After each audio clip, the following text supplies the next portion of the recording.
Welcome to The Trend. I'm Rebecca Granite. With almost 75 million views, fans are loving Raven's Home, and now they have a brand new reason to celebrate, a musical episode. Raven's Home Remix comes to the Disney Channel October 12th at 8 p.m. And of course, I am joined by Raven-Symoné, Isaac Ryan Brown, and Navia Robinson to talk all about it. Welcome, everyone. It's so nice to have you in our home today. So glad to be here. Yeah, happy. Oh, good. No, very happy. That's At good. least I'm happy. That's good. We are happy on set. Raven, it is so good to have you back again. It's great to see you. Congratulations to all of you is in order.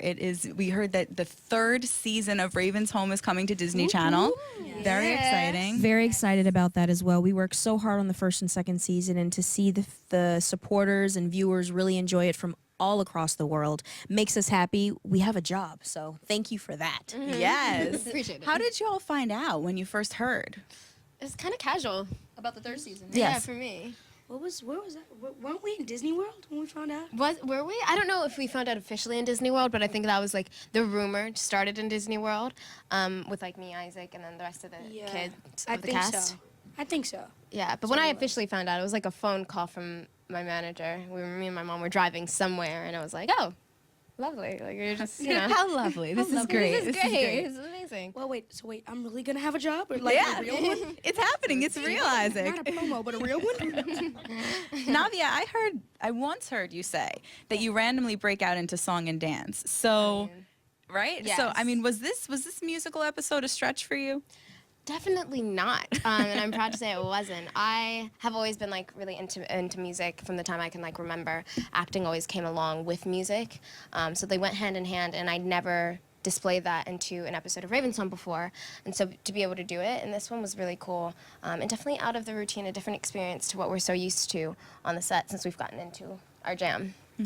Yeah, for me, definitely something I was really excited about. Not really a stretch, something that I was looking forward to. We kind of all expected it though. You saw it coming? I didn't see it coming. I didn't like. Of know course it was you gonna saw happen. it coming. You have visions. But, Come on I mean, now. yeah, I mean, well, that's a pun. I like that. We're making friends up here. Right? We talk after the show. Yeah. No. Okay, Isaac. Well, let me ask you though. There's 8 original songs and dance numbers in the actual episode. How long did it take you to start learning these different, the choreography and the songs themselves? It took me a week to learn all the choreography and record all the songs and everything. Then for the actual shooting, it took me 3 hours to record my song. Yeah, Okay. I was watching. It was good though. You did great. Thank you. Yeah, so we had a really like organized production, which was nice. We recorded the songs first, and then from there we did choreography later. And ultimately, it was just kind of like a process getting there, and then all of a sudden it like came up on us that we were actually like filming it, and the cameras were actually going to be on soon. But I don't know. As far as like a time frame, I probably in total was about 3 weeks. 1 month, 3 weeks. Yeah. Yes, for y'all. For me, it was like 4 to 5 weeks. That's what I was going to say. For you, I mean, we all know that you're also executive producing in addition to starring in the show. So, I mean, what is the difference in terms of crafting a musical episode from that perspective versus a regular Raven's Home episode? You have a lot more decisions to make when it comes to that. I was very fortunate to have understood the cast and what they listen to. They keep me up on all the trends that's happening in this generation, being that I'm the older one on the set. And so when it was time to pick the music and pick the tracks and who would sing what where and how this would work for this person in that way, while the executive producers at the time were fantastic, I knew that I'm with these guys from 8 a.m. to 6 p.m. So I was like, while that would be there, this person would be even better singing it in this, context. So helping to curate the music, and then goodness, to find the choreographer was such a journey because, we ultimately went with Wildebeest, but there were so many people in the pot. There's so many amazing choreographers out there that have worked for Disney, that haven't worked for Disney, but to narrow it down to that and then to see their faces when it happened, I was like, oh, well, that's a good decision. Ching. It wasn't all me. I'm just saying, watching the whole thing come together and You did the majority of it. I did not. I am not taking on that responsibility, just in case y'all don't like it. But even a small Ladies and majority gentlemen, is Raven's a new lot. manager, Isaac. Nowhere near. Markets her. Exactly. But yeah, like I said, it's like 5 weeks. You know, they wrote the script first. It's that whole journey, and then the music came. Anthony Hill wrote the script, and then the music came with the heavyweights and everybody from Disney Music. So it's a very long journey, and even the rehearsal schedule and seeing how Wildebeest worked in conjunction with our schedule, and having to put the kids through the ringer of learning choreography that most people have weeks to learn. You know, when you have these people on tour or a Broadway play, you get at least 4 weeks to learn it. We had maybe 2 days per song, if that. Wow. And then, of course, you have to go through so many people. Sorry to like cut in. But you have to go through so many people with the confirmation of the choreography, the confirmation of the lyrics, and everything. And so even throughout the week when we were rehearsing, there were some changes that needed to be made daily. And of course, you have to put in the backup dancers. You have to think about the set. We're not rehearsing in the set all the time because it's not available all the time. So there are just so many factors that come into play and people that make it what it is. And there's make it take so also long. like what Wildebeest choreographs isn't always what's going to suit you. And what I really liked about Wildebeest is that he was there for us. He wasn't giving us a dance move and telling us, hit this how I say.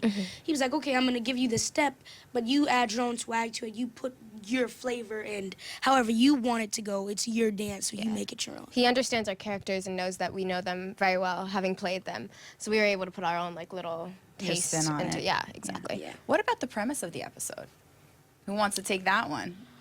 Well, it's basically about. it's a musical. So in 2 short words. What happens is, It's a musical. honestly, what happens is there is a play that's being put on at the school, and there is kind of a competition between some of our main characters of who wants to get the lead, and our My storyline. advocate Yeah. here is trying to push her best friend to become a lead that is unconventional. And he wants to be the lead because he's the more conventional choice for it. And then a crazy mother by the name of Raven Baxter gives advice on both sides. Yeah. And things kind of meddle and tweak and you know, Intertwine. intertwine in an interesting way. But at the end of the day, like a good tooting our own horn, like a good show should do, is show some type of lesson at the end. Yeah. And I think at the end of this episode, you understand that friendship is important, that times are changing, gender roles are changing, and we have to be sensitive to talent as a human being, not just because you are a girl or not just because you are a boy. And I think we touch on that in this episode. Definitely. We have a very beautiful, beautiful song called Eye to Eye, where you see all of the characters sing, expressing their emotions and how things are changing, and how we have to be more empathetic towards our peers and our children so that we can move forward in the world. And I think that it's a little heavier. I mean, I'm explaining it heavier than it actually is, but that's what I got from it. No, absolutely. I mean, speaking to that message too, there's a new music video that was recently released. I believe it was for the song called Legendary. Navi, I know you're featured in that song, and I know a version of that song is in the musical. So tell me, I mean, that song is very powerful for young women. So tell me what it meant to you and what that song means. You know, it meant a lot because what I love is when we have episodes when I or any of the characters get to speak to something that's important and current. And so I never thought that we'd have such a big production around something so significant. And that's really why I felt so strongly about it. And I think why, you know, Raven felt so strongly about it. It's because it was so many female girls off of Disney Channel coming into one space for everyone to see, and condensed into this important like message. And that's what I love about my storyline too in the musical, is that there's so much going on, but you still have something that can relate and resonate with people in the present, in real life. Wow. And Isaac liked that answer. He Isaac was did. I like that one. profound. I was impressed thoroughly. Raven, I think it's great because I know you said it's sort of a heavier answer, but it really does. It speaks to some of the issues in today's society, and given the, you know, I think you're a great example for these young actors and actresses about, you know, where you can go from the Disney Channel. Even the fact that you ended up, you know, on The View and you were able to speak your truth.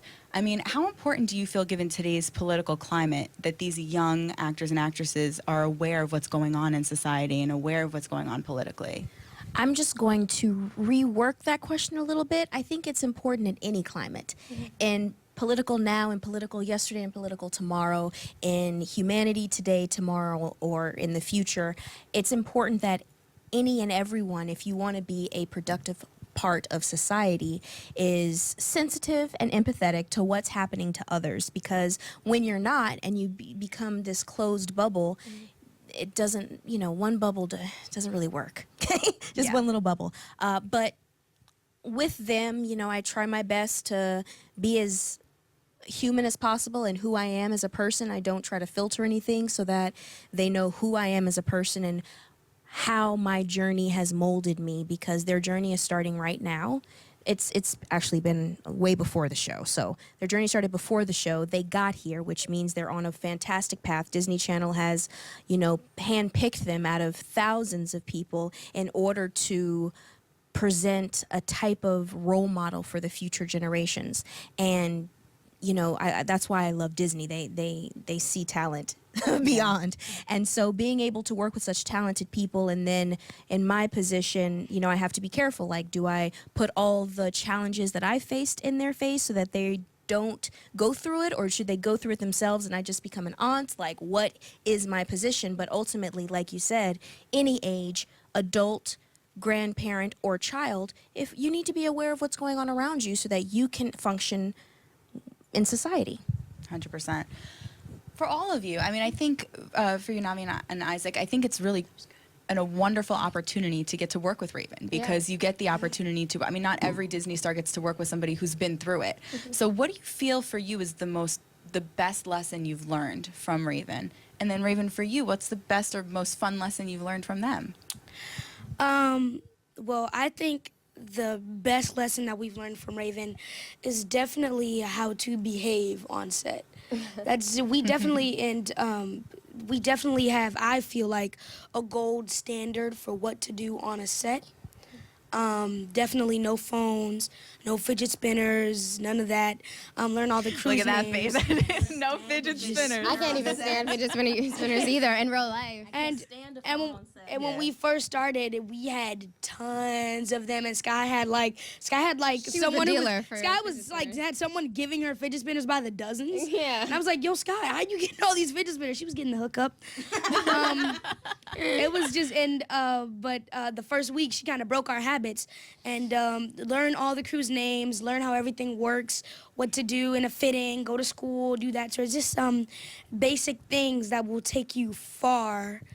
And Utilized properly. and and give you proper behavior. Yeah. How about you? For me, I think it's comedy. If we're talking about acting, it's comedy, because I'd never done anything comedic previous to Raven-Symoné. I'd always done dramatic work, and so it was a lot of adjusting. I think we can all say that when it comes to like multicam, like you just have to get used to it. You have to get used to the pace, and so that was like a gradual process. But I think now I'm feeling really comfortable and can do both, which is something that I really appreciate Raven and her efforts helping me understand that. But also, as far as real life goes, I think she's an example of staying true to yourself, and even when you have to be professional in certain situations or be adjusted to certain environments, she still manages to keep her essence and not mold to a different person, depending on the situation, which I try to learn from. So she real. You're welcome.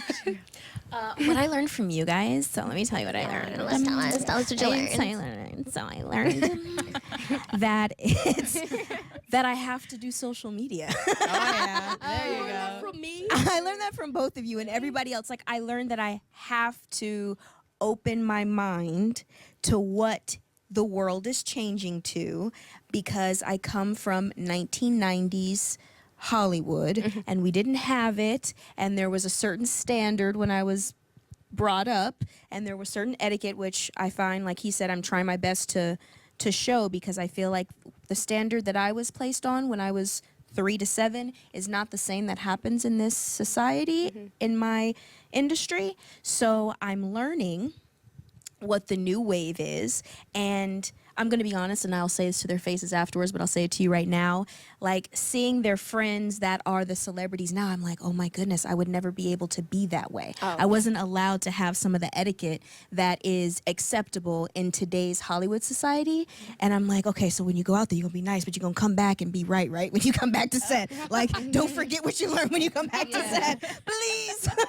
I feel like a weird mom, like, oh, don't take on the bad habits. Yeah. But I'm learning When they that try to put us in a straight line. I could, Just like Just What? I'm so new it's- comedy versus old comedy sitcom thing. Okay, no. So basically, on a okay. I know what you're about to say. Can I say it in a Go different ahead. way? You Okay, go. let me say it in a Go different ahead, way. say it. So one of the things that I do, and I'm really like super weird about, is placement in pictures, in Scenes. scenes and things of that nature. So one of the things that I was like, you guys, come on. I was like, we have a way we stand together. And our That looks good on camera, looks good in pictures. Yeah, Makes exactly. And that's something that sometimes can get looked over when you are thrusted into the public eye because it's such a minute thing. But let's bring it up. Kim Kardashian has a stance, honey. She doesn't just come up on that stage any kind of way. You got to practice. Okay? So that's one of the things, and when they come back, I'm like, y'all haven't been practicing, have you? Well, no, we went to another sitcom ready to set strike and then your we posed pose? for 4 cameras. Like, I remember I was. There's the, I gotta Yeah. practice the face. I get tired. Yeah. It's a thing. It's a thing. I will say, I'm adjusted now, just really quickly to put it in there. I'm adjusted to the point where with 4 cameras, like if somebody blocks me in a weird way or is like square on with me, I feel weird about it because I'm like, wait, my camera's right there. You know what I mean? Like it's like that kind of. It brings me so much joy. Yeah, she loves to ruin the way I have I conversate with people now. I'm so happy. I'm like, you know what I went through for the whole season. Oh my God, this made a You are girl. doing your job. You are doing your job. First season, it was like, okay, we have to do it this way. Second season was like, okay, y'all know better. Yeah. I went from like that to that, yeah. Now they teach others, which is good. You know, you're passing the information forward, which is ultimately makes me the happiest. Fantastic. All right, you guys. I could do this all day with you. We got to do the 10 for 10 though. 10 for okay? 10! Let's do it. I like that. Thank you. She was on I was like, Broadway. is this going to be a musical trend episode? Yeah. 10 for 10! I love it. I hope the camera went in and out as I said it. 10 for 10! Now they can. Now they know. She's the dream, really. All right, ready? Here we go. 10 seconds. Raven, first one. Most used emoji. The happy face with the eyes. With the eyes. Highs? That's the first one that came to mind. Not necessarily. Isaac, favorite Snapchat filter. He doesn't have I Snapchat. don't have Snapchat. No cell phones home for that. no, nothing at I all. don't have Snapchat. All right, okay. With the rose filter that only Kevin Hart has. There you go. Fair. Navia, your current celebrity crush. Current celebrity crush. Ooh, that's actually really hard. Oh, that's rough. I didn't say we make him easy here. Ryan Reynolds. I think he's really funny. Oh, I know that's okay. really old, but I think he's really funny. No, that's good. His relationship with Blake Lively is really cool. I like They're it. funny together. Raven's looking at me weird. Next. Raven, you're someone who the younger cast we talked about a lot can look up to and learn from. Who do you look up to in the business? No, we're the same height We're the same height. Who do I look up to? I look up to, let's go through the list. Debbie Allen, Unetta Boone, Whoopi Goldberg, Janet Jackson. We love her. And my mama. Oh, that's great. Isaac, who is most likely to make you laugh during a scene? Annalisa. Ooh, same. Annalisa. That wasn't my question. She's Naughty. Navia, before Raven's home, there of course was That's So Raven. So what is your favorite line or phrase from That's So Raven? You little nasty. It's a good one. You It's a classic. It's a classic. Raven, Oh, What about it's your- a classic. what about your funniest moment or most embarrassing moment on set? Your choice. Most embarrassing moment on set on Raven's home? Yes. Oh, unless there's some kind of story on No, That's So Raven we're not. that you want to share. We're on this season of Raven. Exactly. Second season. Exactly. You guys, can you help me? Funniest. Embarrassing. Embarrassing most moment. embarrassing moment. I think it's like you don't really get I embarrassed. don't get embarrassed. No. That would make sense from the because you have to do a lot of different. Yeah, I don't really. But also, even if I do something embarrassing, like, you're welcome. There we You're go. welcome. I hope you Comedic caught it on relief. Yeah. I don't know. I don't really know. All right, if you think something by the end, you For can me, jump I in, guess but it's like. I don't get embarrassed either, actually. Yeah, I guess we're comfortable I now. don't think Moving they on. get embarrassed on set. That's weird. Okay, you know good. what? Can I answer it a different way? What's Sure. what my favorite moments on set are when there is a lull in production and I'm trying my best to be professional and keep everybody quiet, but then having, like, my favorite parts are having those logic puzzles that we play, like during the Sleepmore episode. Yeah. I love it because I remember when I was growing up and I was always told, be quiet, be quiet, be quiet. But no one, I'm still a kid. You know what I'm saying? Like, I want to talk, I want to learn something. And I remember on that, I really enjoyed it because we were quiet, but we were learning and having fun and like playing puzzles while they were. It kept us occupied because filming is a lot of work. So that's one of my favorite moments on set, when we can play games and they don't know we're playing games. I like that. All right, last three are for all of you. So, a guest you'd love to have guest star on Raven's Home. Debbie Allen. Pick another one. She said someone that we don't have. Oh, but she's awesome. Okay, she's okay. Okay. Have his moment. Debbie Allen for you. Debbie Allen. All right, keep going. No. Keep going. I want Michael Jackson. Janet Jackson to cover for what he just said. Oh my God. There's holograms out here in these streets. Okay, Chadwick then. Chadwick Boseman. Black Panther. Real quick, y'all. Let's go. Janet Jackson, because he brought it up. Okay. That's cute. That's cute. I'd like for my brother to be on the show. Oh, how nice. I couldn't think of anybody. That's good. I imagine Blaze coming on set. Just Favorite song from the upcoming musical episode? Pie. Pie. Pie. We all like pie. I didn't know we were doing But the whole also, same Juice time. is really good. Juice is so good. And everyone, your go-to dance move. What is this? That's shimmy. You mean as a family on Raven's Home or personal? Yeah, we do this. Yeah, we do this a lot on Raven, so I love it. We also do like a smooth. I'm getting inducted. So, Raven's Home, the musical episode, October 12th, 8 p.m. on the Disney Channel. Thank you all so much. Thank you so much.